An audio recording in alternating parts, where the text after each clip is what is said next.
Well, just a little bit of an update. I figured out my trespasser. I was right. Somebody was taking milk, and I mean, it's not that big of a deal.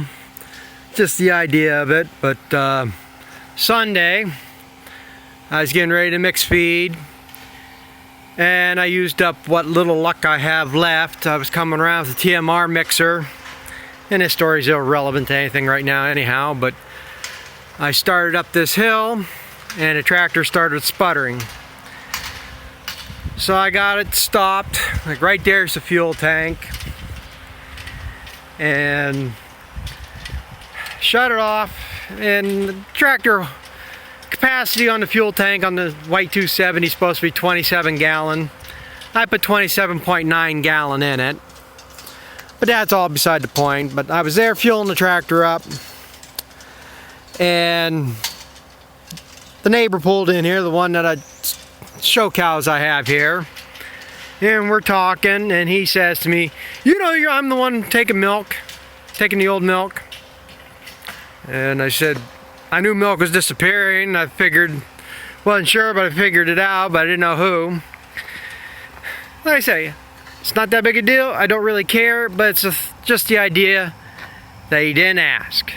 Just assumed that I'm dumping the milk, that it's all right for him to take it, which, like I say, it is, but it'd been nice to have been told or asked. You know, he's got 4 or 5 calves he's feeding right now, and he's semi-retired. Basically, he's retiring, but he's got vacation days he's using up or something. And now he's on a fixed income, and he can't afford the $88 for a bag of milk replacer, or doesn't want to pay it anyhow. I don't think it's not that he can't afford it, because he goes and buys and trades calves all the time and stuff.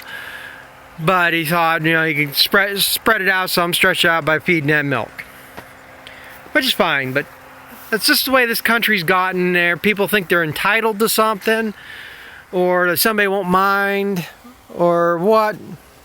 You know, they just help themselves nowadays. So that's who it was my neighbor.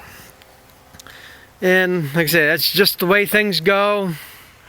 I guess being a nice guy, you get taken advantage of. You know what they say, nice guys finish last.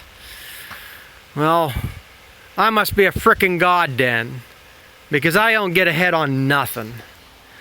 Like right now, I've been waiting all week to hear from the person I'm bagging for right now. Went over there, we've done one bag already. I went over to move the bagger.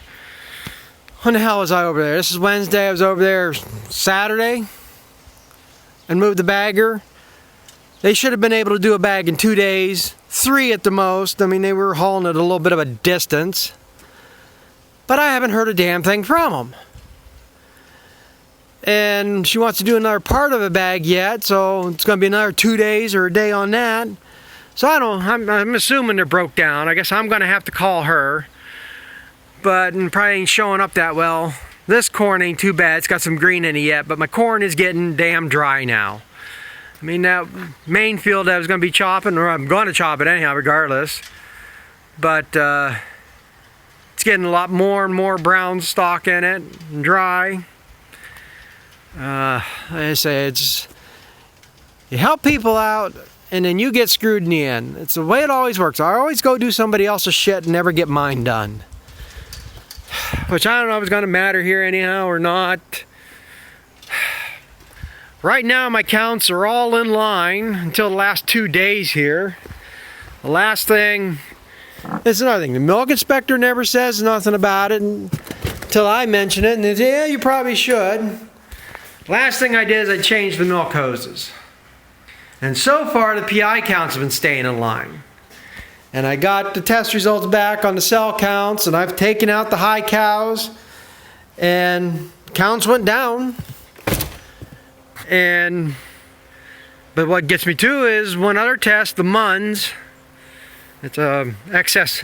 Basically, that count tells you if there's excess protein in the milk. Basically, if you're feeding more protein than you need to be feeding, really, that dropped dramatically. Now, the last 2 tanks, the cell counts are back up again. Not quite as high, but the last one is over 450, which is the main violation level. But So, I don't know, I gotta check some other cows here yet. Like I said, I don't know if I'm gonna have counts down by the end of the month or not. Well, been trying to figure out how to make a video of. DFA sent me a letter here the other day. I guess it's supposed to be a summary of the final action plan that the inspector and the supervisor did there that day. But what they wrote on the paper and what's on DFA's that they sent me is different stuff, saying I agreed to this and that, and some of that stuff we didn't even talk about, so I have to look through that a little bit more closer, but it is what it is, I guess. And I say, who knows, I'm getting so far behind, can't get no answers. I mean, I'm actually looking into filing bankruptcy right now. Probably shouldn't put that out there, but I can't get anybody give me any answers any other way, and credit card companies are coming after me now, so I'm gonna have to do something here. It's just never ending. Like I say, I'm such a nice guy that I'm finishing so far behind. I must be a god, and I think I'm pissing off all the other gods that they're ganging up on me and keeping everything from turning around better or something. That's what I feel. Like I say, I pissed somebody's god off, I think. It is, because like I say, you should be able to do something and see a positive response. You know what one thing will affect another thing, and you should be able to see a response that would be positive. But there is never anything positive around here. So, I don't know, might have to start moving all my equipment down to my neighbors, or cousins. Nobody will find the shit down there. I mean, it'll be a while before it probably gets to a sheriff's sale if it gets that far. I don't know if the lawyer's going to be able to hold off anything or not, or be able to help turn this around or what, but who knows. But yeah, that's just a little bit of an update there. I mean, like I say, I knew it had to be somebody I knew, and well, that's some of the comments that came up there on that video too about somebody screwing around the tank. That's the one thing I've been keeping track on, because I have thought somebody's taking milk out of the tank. But I have measured milk at the end of milking and before the next milking, and everything's always in line. You know, what I average on one day is almost double the next day. So I mean, everything, never any indication that somebody's taking or adding anything to it. So I was never any suspicious on that. But when I seen buckets moved around, I knew somebody had been in there. But yeah, that's the other thing. It's not even 7 o'clock here yet, and it's starting to get dark. And that's what pissed me off. I'm losing daylight that I could be doing chopping. The International, none of the lights work on it. So I can't be chopping after dark. And I say, if the weather, if they get their weather right too, that's the other thing that's ticking me off. I went down to my cousin's, I got that bedding hay baled, but they had rain for all this week. It was supposed to be raining today and Thursday. Well, now they got today and Thursday supposed to be good, and chance of rain Friday or something. They keep moving it around. People are running out of stuff. I need another bale of twine for the round baler. Stopped at the Tractor Supply here local. They didn't have none of the plastic 20,000. And I debated about the next day going to another Tractor Supply to see if they had it. But that was the day, it'd be Saturday, that I went into bale.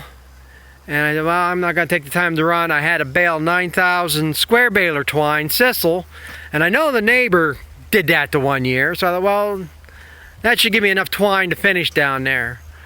Well, I didn't get half the hay baled before I ran out of plastic twine.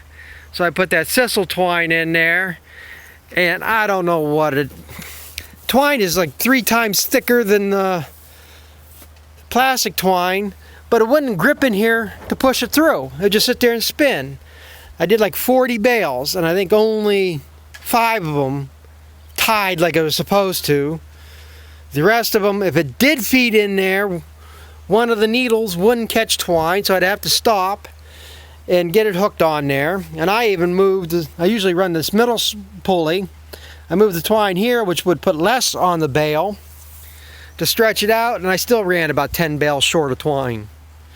So I got 10 windrows or so down there, 12. I didn't have no twine to bale it, so and I wasn't going to go. All right, brought the rake home, so I wasn't going to run down there for the rake to rake it and then bale it and run everything home again. So it's laying in the field there rotting. I might run down there to tether and tet it out. But I did go yesterday to the other Tractor Supply, and they say they didn't have none of the plastic, but they had the 16,000 sisal twine, which is made for round balers, so hopefully that's going to work. I'll be able to go back on my other sprocket. Maybe that was a problem. Wasn't getting enough drive to drive everything. Extra tension on pulling on the twine or something, I don't know. But I got the 16,000. The only problem is being sisal. Can't leave them sit out, which is not a big deal, because I got 10 acres of second crop to bale here yet, because I can't get the chopper and wagons up in that field. That it's going to go on the barn floor over at the heifer barn, so it's going to be inside, so I don't care if it's wrapped with sisal. So like I say, it's just been one cluster after another. But I guess I'm gonna go for a ride here. I'm gonna go do the other heifer barn here yet. Got these cows fed and should haul a couple loads of manure out, but like I say, it's getting dark, so it'll be a job for tomorrow. So thanks for watching. We'll catch up with you later.